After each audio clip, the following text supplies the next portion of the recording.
C'est le titre que Beethoven a donné à l'avant-dernier mouvement, le 5e et avant-dernier mouvement de son 13e quatuor. Et il s'agit là d'une page d'un apaisement gagné sur la douleur et une page profondément introspective, d'une densité extrême.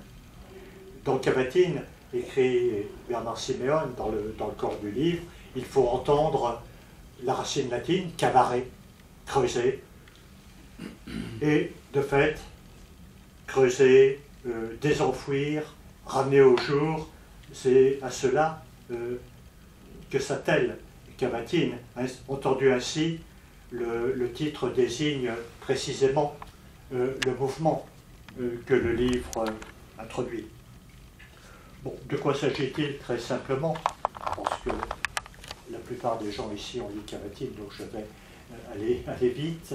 Un critique musical qui doit écrire un article sur les quatuors de Beethoven décide de les écouter dans leur continuité, et tandis que les quatuors se succèdent, la mémoire ramène au jour les circonstances d'un voyage récent à Turin, et avec lui le souvenir vieux de 20 ans d'une autre vie dans cette ville, dans le décor de cette ville, le souvenir d'une femme alors aimée et perdue, et irrémédiablement perdue, puisque le narrateur, aucun des personnages de Cavatine n'a de nom, ce qui ne rend pas les choses simples. Donc, le narrateur, la jeune femme, donc le narrateur l'a appris à l'occasion de ce voyage récent. Cette femme est morte quelques années auparavant dans un accident d'automobile. Douleur donc de cette perte à laquelle s'en superpose une autre. Avec cette mort a disparu le pouvoir de pardon que possédait encore cette femme, pardon d'une violence dont le narrateur, dans un mouvement qui ressemblait plutôt à du désespoir, s'est rendu autrefois coupable envers elle. Voilà, en gros, l'histoire. Dans chacun de ses écrits, sans se montrer exhibitionniste pour autant, Bernard Siméon a livré une part de lui-même, mais Cavatine est peut-être, de tous ses écrits, celui dans lequel il s'expose le plus.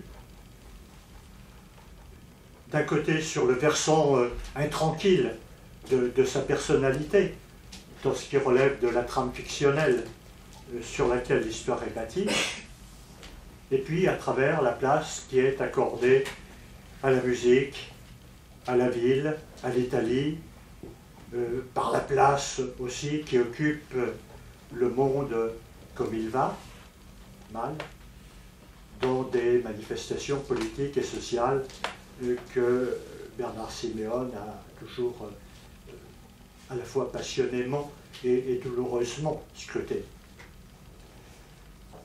Ce qui fait que lorsque l'association des Amis de Bernard m'a proposé de parler de Cavatine à l'occasion de sa réédition, je me suis dit que, bon, au fond, j'allais parler à des gens qui connaissaient Cavatine, je n'allais pas leur dire réellement ce qu'était ce livre, et que c'était simplement l'occasion d'évoquer à travers ça la figure de Bernard traversant ce livre.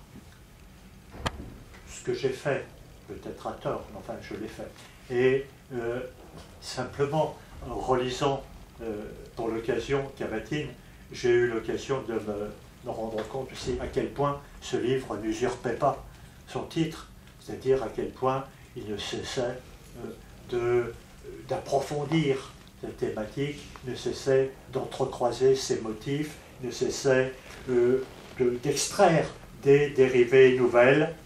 Bref, que même en se limitant à ça, il y avait matière à quantité de communication savante ou ayant l'ambition de l'être. Donc, je ne creuserai pas à mon tour, pas ce soir, et sans prétendre rien révéler, je me bornerai donc à évoquer une silhouette, le souvenir d'une présence qui n'a pas fini de nous accompagner et qui permettra à nos amis comédiens aussi de faire entendre dans le texte la voix de Bernard Simeone. Prima la musique. Tous ceux qui ont connu Bernard Simeone ont témoigné de la place qu'elle occupait dans sa vie. Et Cavatine se présente à bien des égards comme une méditation sur elle, sur sa nature, sur ses puissances. Elle est partout dans le récit, elle apparaît. D'habitude, je ne fais pas ça, mais là, je me suis amusé à le faire. Il y a 42 fragments qui constituent Cavatine. Et la musique, elle apparaît dans 30 des 42 fragments. Et parfois, surtout au début, elle donne toute la matière du fragment. C'est avec elle que le récit s'ouvre. C'est sur elle, je cite, la musique entendue enfin, pour chacun une illusion de vérité, en elle-même une vérité du temps, qu'il s'achève. Et là, je laisse la parole à Julie, peut-être, d'abord sur une première occurrence de Philippe. On ne prête pas assez attention à la musique, à sa nature, à la vibration de l'air. Depuis que je l'écoute entre les murs du garage, il me semble qu'elle pourrait fracturer cette cage de béton, chiffonner le rideau d'arbres au bout du terrain vague, fissurer les façades mises à mal par des années d'incurie dans la cité, poursuivre son chemin jusqu'au mur anti-bruit qui tient le périphérique à distance. Chaque fois, je suis surpris qu'il n'en soit rien, que les seules modifications, infimes ou violentes, qu'elle provoque aient lieu dans la tête, sous le crâne, et se résolvent en impressions strictement sonores, ou bigarrées et complexes, faites de réminiscences et d'intuitions, d'images enfantines, de pulsions jusque-là ignorées. Une alchimie, où les moindres instruments importent, non seulement ceux des musiciens, mais ceux qui transcrivirent leurs sons de manière analogique, et les circuits de l'amplificateur, et les membranes des enceintes, et les relais acoustiques et réseaux nerveux qui forment le labyrinthe invraisemblable de l'audition. Je reste incrédule devant ce frottement mécanique où cette percussion traduit en vibration du tympan, en ondes, parcourant des liquides internes, en influx dans la coque spiralée du limaçon, puis dans les fibres mêmes du nerf acoustique, devant cette chaîne de conversion où l'ébranlement se raréfie au long du parcours jusqu'à la sensation pure, centrale, enfin délivrée de tout appareillage. Cette place de la musique dans Cavatine se laisse grosso modo définir selon deux directions. D'un côté, pourrait-on dire, elle est le tissu matriciel qui permet le développement du récit, un déclencheur de la mémoire. C'est tandis que le narrateur avance dans l'écoute des quatuors que l'histoire se dévoile. La musique est en effet un lien entre les trois protagonistes, le critique musical, la femme aimée, qui était pianiste, et qui est parfois désignée du surnom musical de Fouguette, mais qui désigne assez bien aussi ce qu'elle a été pour le narrateur dans la vie, celle qui lui échappe. Et l'ami prêtre, je dis c'est compliqué qu'ils n'aient pas de nom quand même, mais ça sera l'ami prêtre ou l'ami, qui prêtre d'ailleurs, semble-t-il, ne l'est plus, puisqu'il ne dit plus la messe, mais qui a été témoin de leur relation, et pour la jeune femme, des années qui ont suivi. Là, la musique fait revenir les souvenirs, et ici on pourrait multiplier les exemples, concerts entendus avec la jeune femme. Je prends simplement l'exemple d'une œuvre qui, parce c'est des barricades mystérieuses qui apparaissent de nombreuses fois dans le récit, et elles agissent un peu comme un cristal, un peu qu'on ferait tourner, qu'on verrait selon la réalité à laquelle elle s'applique, elle révèle des choses différentes. La jeune femme, par exemple, joue les barricades mystérieuses devant les jeunes gens qu'elle fréquente, c'est-à-dire des gens qui sont dans les années du premier séjour des adeptes de la lutte armée. Et donc ils écoutent le soir, la nuit, les barricades mystérieuses, et le matin, ils signent un texte d'appel à la lutte armée. Et à ce moment-là, Bernard Simeone dit Couperin cesse d'être un compositeur pour gens cultivés, il cesse d'être le représentant d'une culture de classe. On a d'un seul coup un Couperin qui est l'habitant de la cité utopique lui-même.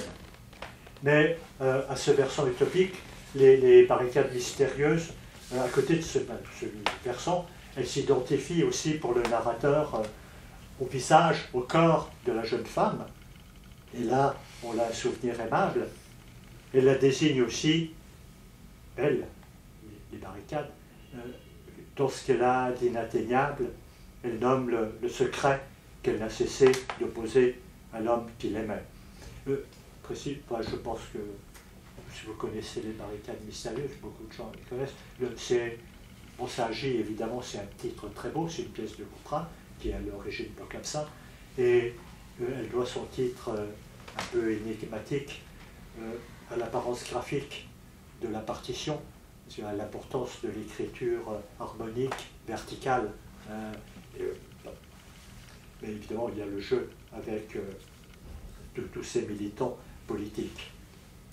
À côté de cela, bon, encore une fois, là je vais très vite parce qu'il y a de multiples exemples de ce type. Et à côté de cela, en surplomb, serais-je tenté de dire, le narrateur développe toute une réflexion sur le phénomène même de la musique. Julie nous en a déjà donné un exemple. Et simplement, je voudrais préciser ici, donc un exemple sur l'audition. Et tout se complique immédiatement, parce que si on avait le temps, mais ça nous amènerait à lire Titu Cavatine, derrière cette réflexion sur le phénomène physiologique de l'audition, surgit naturellement Beethoven, c'est-à-dire le grand sourd de la musique. Réflexion sur la musique, mais à propos de quelle musique? Au quotidien, Bernard Simeone était dans le domaine de la musique savante, attentif à un éventail très ouvert d'œuvres. Moi, je n'ai pas été l'ami intime de Bernard Simeone, je l'ai connu, mais le rencontrer quelquefois, ça me suffit pour voir la place qu'occupait la musique, effectivement, dans sa vie. Je me souviens qu'on avait eu une conversation, c'était l'époque bénie quand même, où il y avait énormément de disques et de publications de maisons de disques, c'est le contraire de ce qui se passe maintenant. Il y avait un choix extraordinaire et il y avait toute une quantité de parutions sur des musiciens français de la fin du XIXe siècle ou du début du XXe siècle, comme Lazzari, des gens comme ça, vraiment des gens qu'on ne joue pas, hein, et qu'on ne connaît même plus, vraiment. Et je me souviens, il m'avait parlé du quatuor à cordes de Lazzari, hein, que par chance j'avais entendu à la radio. Bon, j'étais d'ailleurs pas d'accord, mais peu importe. Je veux dire, il avait une gamme d'intérêts, un éventail d'intérêts extrêmement large. Mais par contre, ce dont il est question ici, c'est les quatuors à cordes de Beethoven, les 16 quatuors à cordes, 16 plus 1, plus 50 fugues. C'est allusivement l'art de la fugue de Bach, et ça fournit aussi sa matière à toute une séquence, la sonate en si bémol majeur, c'est-à-dire la dernière composée par Schubert dans l'enregistrement qu'en a laissé Richter. Alors, autant dire que ce dont il est question ici, en fait, c'est l'Himalaya de la musique. Hein. Des œuvres qui, dans le cas des deux dernières, le Bach, le Schubert, sont restées sans auditeur du vivant de leur compositeur, tandis que les quatuors de Beethoven, qui ont d'abord été favorablement accueillis, se sont heurtés pour les derniers à une totale incompréhension et n'ont commencé à trouver un public pratiquement qu'un siècle après leur création. Les œuvres, au fond, dont nous parlent ici, qui retiennent Bernard Simeon, ce sont les œuvres auxquelles on pourrait appliquer la formule que Nietzsche appliquait au seul Beethoven, musique au sujet de la musique. Et à partir de là, se développe une longue méditation. La musique ne se laisse enfermer dans aucune de ses traces. Elle n'est pas souvenir, elle est continent. Elle explore le vide et les recherches pures, implacables tracées, contenues par le gouffre. Là, ce sont les premières lignes de Kabat-Zinn. Elle est invention, elle est inquiétude. J'abrège. Ce qui fait la grandeur de la sonate en si bémol, telle que la joue Richter, c'est à la limite, tel que le voit Bernard dans ce texte, c'est qu'elle n'est plus une œuvre définie, mais elle est l'évidence d'une musique sans début ni fin, simplement captée dans sa dérive infinie. Là, je vais laisser la parole à Philippe, mais juste un exemple. Peut-être parmi vous, certains ne connaissent pas l'interprétation de Richter, je ne sais pas. Elle est de cette sonate, c'est la dernière sonate de Schubert, écrite dans les derniers mois de sa vie, refusée par l'éditeur, et puis Schubert derrière. Et Richter en donne une interprétation ahurissante. J'insiste là-dessus parce que c'est évidemment pas par hasard que Bernard dit c'est l'interprétation de Richter. Hein. C'est que par exemple le premier mouvement, dans l'interprétation habituelle, il dure un quart d'heure pour la plupart des pianistes, et là Richter fait toutes les reprises et il prend le mouvement sur un tempo tellement lent qu'en fait, au lieu d'un quart d'heure, ça dure 25 minutes. Mais arrivé au bout de ces 25 minutes et arrivé au bout des 50 minutes, presque de la sonate, je ne pose même pas la question de savoir si c'est comme ça qu'il faut la jouer. C'est-à-dire, il y avait une formule qu'aimait beaucoup Bernard, qui consistait à parler, si je la retrouve, de la musique qui donne sa forme au temps. Hein. Ici, la musique a si bien donné sa forme au temps qu'elle est l'évidence même. Pardon. Non, c'est pas ça. Oui. C'est page 13. Oui. Hein? Pardon. Il y a deux choses possibles. Ah oui, pardon. C'est possible. Lequel tu préfères? Moi, je suis là, mais c'est comme tu veux. D'accord. Il y avait eu d'abord un supermarché, la pochette d'un enregistrement soviétique. Sur le fond gris, où le portrait de Schubert figurait à gauche, était imprimé le nom de l'interprète, Sviatoslav Richter, celui du compositeur et le titre de l'œuvre, Sonate pour piano en si bémol majeur, D 960. Une partition terminale écrite aux abords d'une mort précoce, un sphinx pour ceux qui viendraient, ceux que j'avais entendus déjà se mesurant dans la sonate.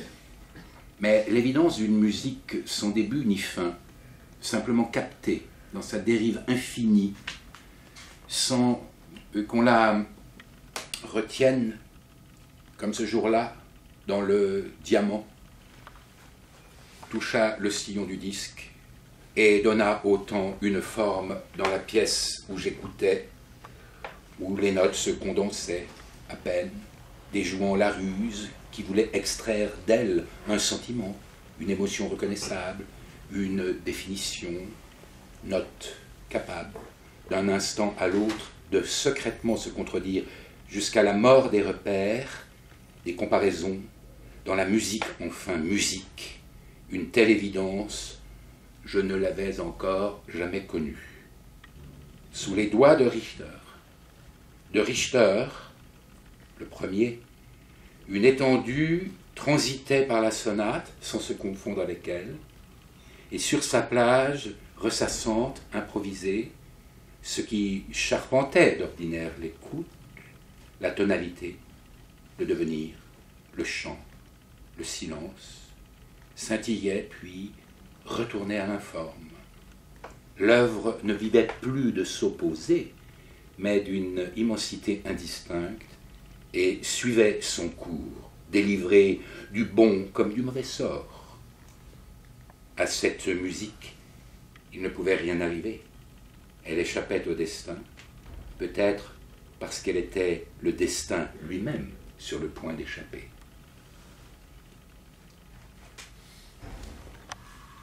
Sur la musique, sa place dans Cavatine, il faut malheureusement faire des choix, parce que sinon, voilà, encore dans une heure, facilement. Juste pour terminer, pour ce soir avec elle, relever deux choses encore. Cette musique, je dis, bon, il va chercher l'Himalaya de la musique, que sont les derniers quatuors de Beethoven, par exemple. Cette musique, elle comporte un danger, au fond. Elle est en dehors de l'humain, elle est en dehors du vivant, elle est hors du vivant, dit-il. Elle est, et là je cite directement, elle est une densité hors la vie, un sens projeté dans l'inhumain. Et ce qu'elle rend, elle rend audible quelque chose qui, dans la vie, dans le drame qu'expie plus ou moins, enfin que oui, qu'expie le narrateur, quelque chose qu'il est mal pour lui, hein, qu'il faut faire venir. Et il y a là, comme aussi, au fond, le risque d'une folie. L'ami prêtre le met en garde et lui dit « Méfie-toi de la tendance que tu as à considérer la musique comme une chose à part, comme si tu en attendais davantage que des humains. » Et de fait, donc, il y a cette menace qui plane. Le narrateur peut dire « J'ai cru devenir fou de ne pas être la musique. » Et c'est une menace d'autant plus réelle qu'à côté de lui, la jeune femme pianiste lui dit que écouter de la musique plutôt que d'en faire, c'est un échec. Et lui, il écoute effectivement. Mais, et je terminerai là-dessus, cette brève évocation, la musique, elle est aussi un temps qu'on peut habiter. Ce sont des mots que Bernard Siméon a place dans la bouche de Fouguette, la jeune femme. Elle est de l'impossible vraisemblable. Et qu'est-ce que ça a une fonction très, très précise là dans le récit, parce que ce qui, dans l'existence, laisse souvent désemparé. Moi, vous, je veux dire la coexistence, hein, de temps de contraire, de mouvements, d'apparence incompatibles. Il arrive que la musique réalise le miracle de le tenir rassemblé dans l'unité de sa trajectoire. C'est le cas, évidemment, tout particulièrement, c'est emblématique ici, du 14e quatuor de Beethoven, quand l'éditeur avait demandé à Beethoven, Bernard Siméon n'a pas cité ça d'ailleurs, parce qu'il y a une modestie de sa part, parce que ça se rapporte d'une certaine façon à son livre. Et quand l'éditeur avait demandé à Beethoven quel c'était que ce 14e quatuor, qu'il lui proposait après déjà 3 autres qui seraient difficilement vendables, Beethoven lui avait dit « Oh, c'est des morceaux de musique ramassés, pris ici et là et mis ensemble. Hein » Donc ce qui n'a pas rassuré spécialement l'éditeur. Il y a 7 mouvements très, très hétérogènes et en même temps qui sont pris dans une forme. Ça se joue sans interruption. Et alors, je ne suis pas là pour faire des discours musicaux, mais si j'en reviens à ce qu'a vu Bernard, et en tous les cas, ce qui est l'enjeu dans ce livre, c'est le drame du narrateur, je l'ai dit, tient au fait que, au souvenir de l'amour qu'il a pour la jeune femme, connu à Turin, en Italie en général, vient se superposer le souvenir, pour lui honteux, difficile, d'une violence qui lui a faite sur une étreinte qui n'était pas consentie. Hein. Et sur le chemin qu'il a à parcourir pour penser les choses, la musique lui offre comme une issue à sa pensée. Au début du livre, il écoute le 7e quatuor de Beethoven et il entend le chant. Et comme il est critique, il analyse le chant et tout de suite il entend des discordances qui apparaissent, il entend des syncopes, des irrégularités écrites par Beethoven. Mais il dit, il y a une juste distance quand on écoute la musique, où on entend à la fois et le chant et les failles qui minent le chant. Il dit, cette juste distance, je ne l'ai pas trouvée dans la vie. Et à la fin du récit, il commence à s'en approcher. Et il s'en approche dans un mouvement d'acquiescement au devenir. Hein, et en particulier à propos, ce qui sert de déclencheur à cela, c'est le 12e quatuor, c'est-à-dire le premier des derniers quatuors de Beethoven, et les variations, à vrai dire, tout à fait miraculeuses de son deuxième mouvement.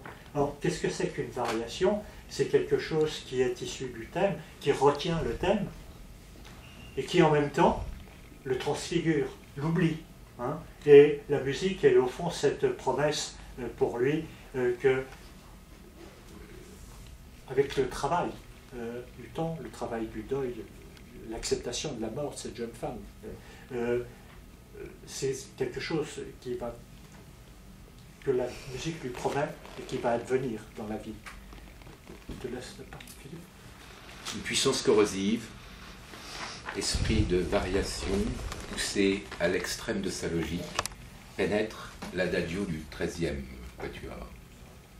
Un profil neuf se substitue au thème, à l'ancien état, au premier âge, mais insensiblement, sans qu'on ait perçu d'étape. Hors de la musique, cela n'arrive jamais. Jamais ne surgit la face ouvertement neuve.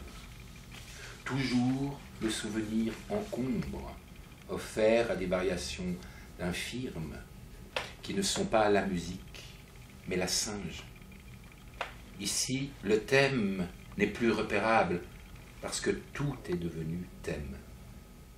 Un jour, il en sera d'elle comme de ce quatuor. Elle se fondra en toute chose. L'aimer plus profond et l'oublier sont pareils.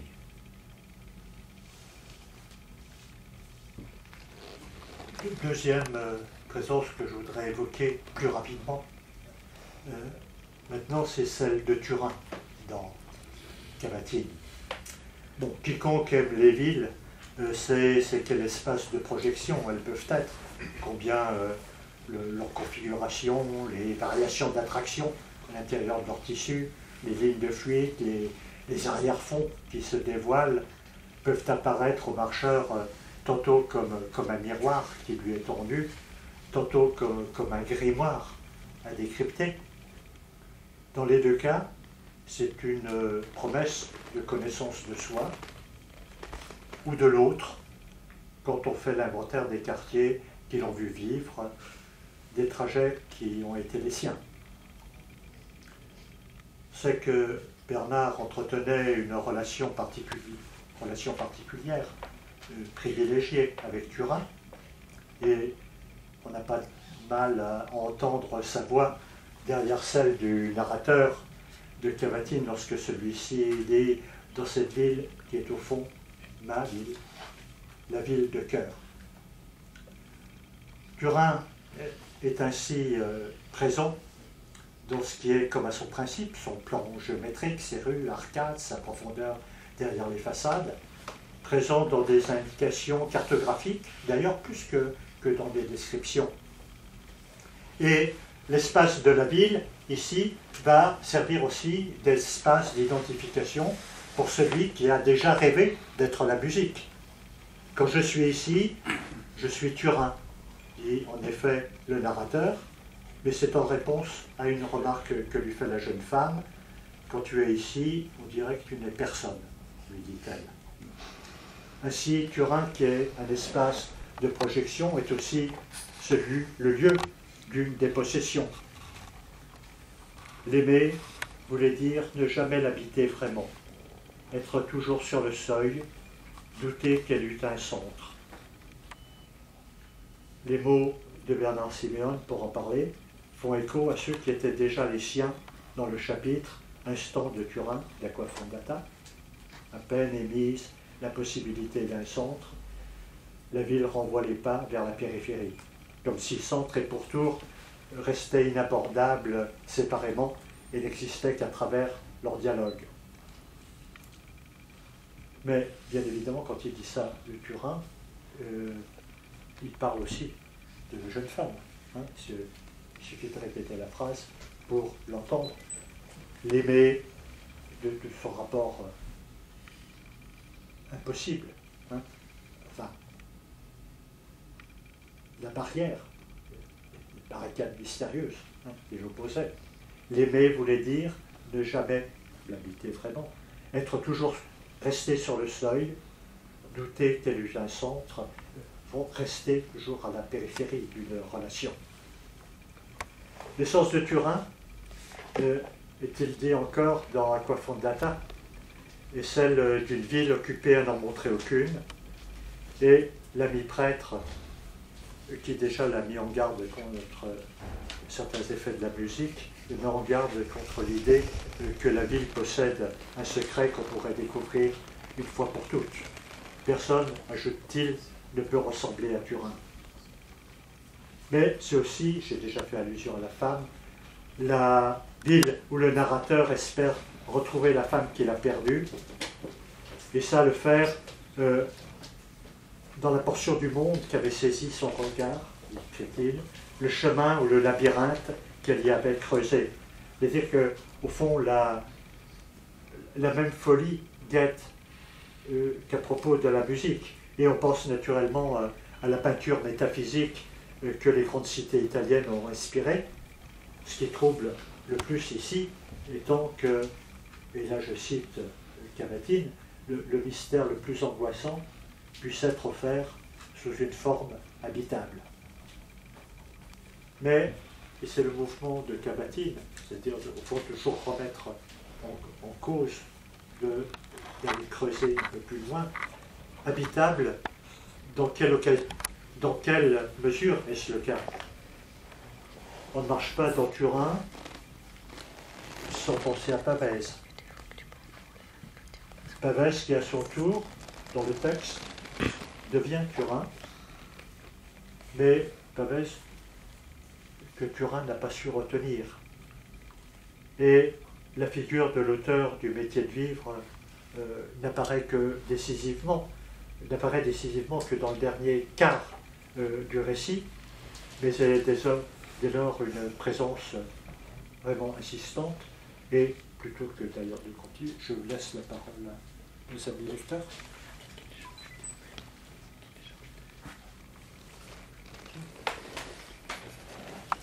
Devant l'hôtel où il avait mis un point final, un jour d'août 1950, précipitant la venue d'une chose secrètement redoutée, les dernières phrases de son journal,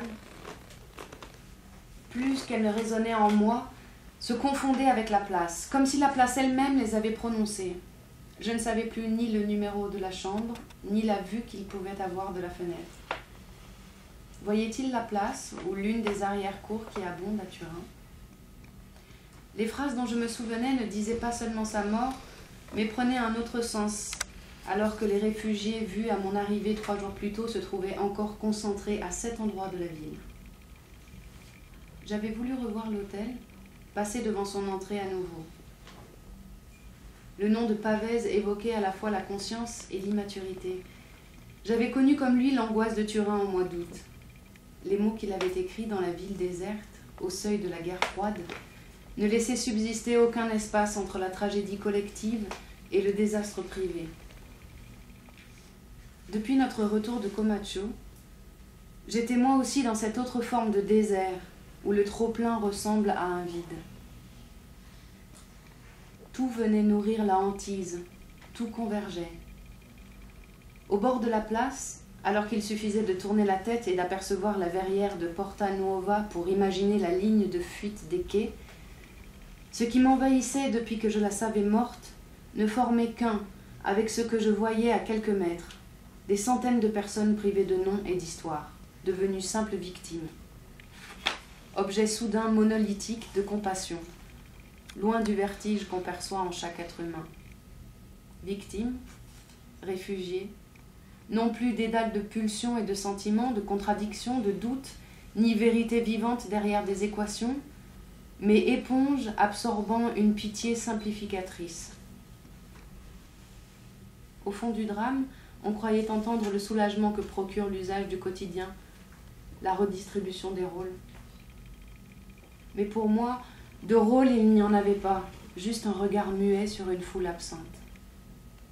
J'étais venue jusque-là en laissant cette place et le nom de Pavès descendre en moi si loin qu'il devait forcément indiquer une chose vraie, et cette chose vraie qui m'occupait encore tout entier lorsque j'avais tourné au coin du Corso Vittorio n'était plus à présent au bord de la foule qu'une illusion de profondeur balayée par le nombre. D'autres phrases de Pavès que ma mémoire déformait peut-être surgissaient. L'une d'elles parlait de son aventure avec l'actrice Constance Dolling, comme d'une chose inespérée, fascinante, qu'il avait saisie au vol dans l'unique but de succomber à son ancienne obsession, la très vieille union d'amour et de mort. Je refusais de réduire à mon tour notre histoire à l'avatar d'un schéma, et de la réduire, elle, à la forme que ma hantise aurait revêtue pendant quelques années. Si elle n'avait été qu'un prétexte, n'en était-il pas de même pour tout ce qui comptait et qui toujours renvoyait à un repère plus ancien, comme un écho dans d'interminables corridors? La musique elle-même, à quoi renvoyait-elle? Où se perdait son intensité quand on ne l'écoutait pas et que la violence du monde la rendait suspecte?